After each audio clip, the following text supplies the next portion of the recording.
Hey, welcome to the reaction to the reading of Chapter 3 of How to Lose a Planet, the Afrofuture epic.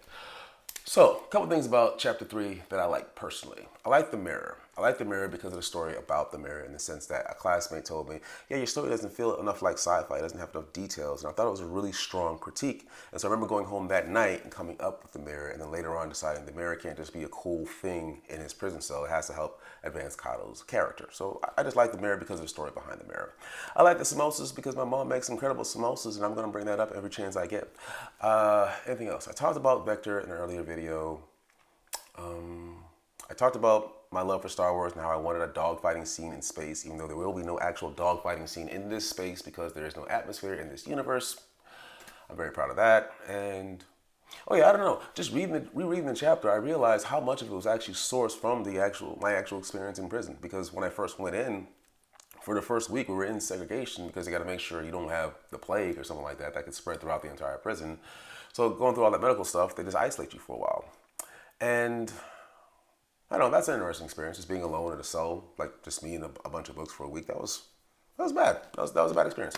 But anyway, I kind of like just kind of felt that coming through. And so maybe that kind of goes back to what I said before about Hemingway's iceberg theory. Like the tip of the iceberg is what you see, and then the massive body below is what's actually supporting the thing that you see. And so I think for me, I was kind of realizing how much of my emotions over the experience of being in a segregation cell for a week plus or whatever was actually fueling these words. So I don't know if that comes through, not at all, but it did for me. But I wrote the thing, right?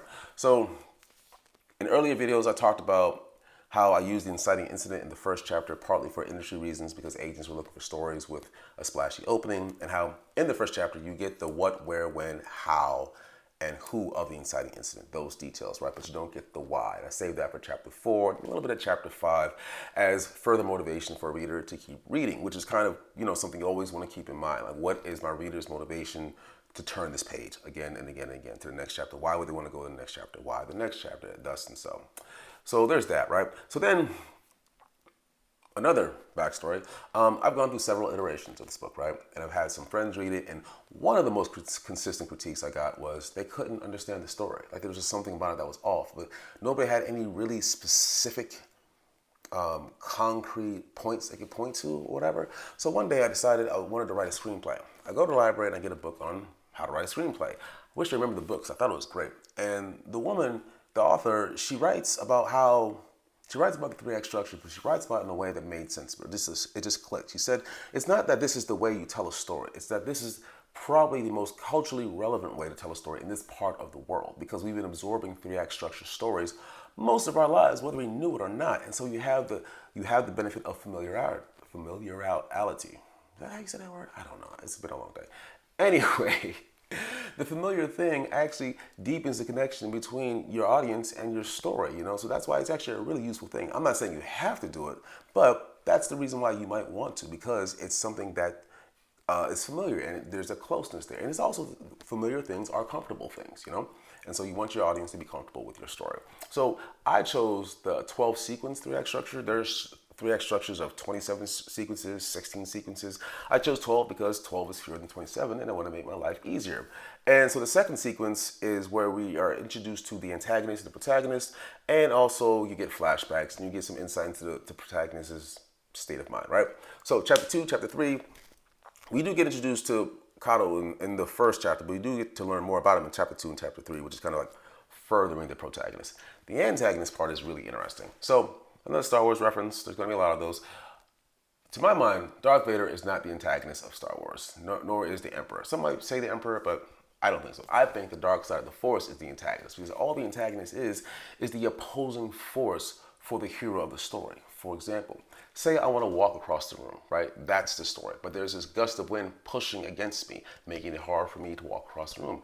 That gust of wind isn't good, it isn't bad, but it is the antagonist because it's pushing against me as I try to achieve my goals. And that's how you create the conflict of the story, which is actually the heart of traditional Western storytelling. Conflict versus other parts of the world where there might be something called a twist, which is a little different. I'll probably get into that one of these days.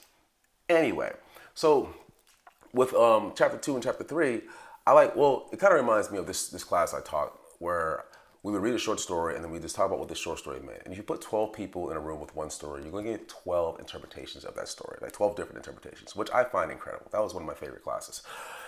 So with this, I look at it as, well, there's three types of possible conflict for a story. There's the person versus another person, where that person is actually a gerbil or a god. It's person versus self, so like an internal struggle, or a person versus environment. And so we have examples of that, or at least small references of that in the second and third chapter. Like Kato talks about cultural stagnancy, like the fact that they can terraform moons, but they still produce Nazis. So you might say that the environment is the antagonist for Kato. Or also how Lacey and Vector were being jerks to him, and that guard Sierra shot him. You might say one of them are the antagonists for Kato.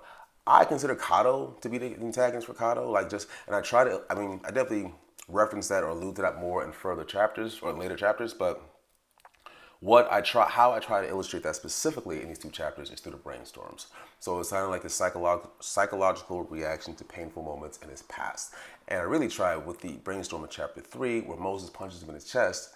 The brainstorm ends and he's rubbing his chest. So it seems like there's almost like some physical consequence with these brainstorms, which does get explored a little bit more in later chapters. So that's it. So protagonist, antagonist, flashback. So like sequence 2 of this particular 3-act structure, I don't know if I mentioned it yet, but I will put the link for this PDF in the descriptions. Sequence 2 is also a good place for flashbacks, backstory, which I find particularly, I love backstory, but I think writing backstory, flashbacks scares me because I don't have, I don't know how good I am at it, honestly. I think like what I try to do is include backstory while also weaving it in with the current story so that it has momentum. So it's not like story, stop. Backstory is just like this big block that stops the momentum of the story. Then you can go back to story.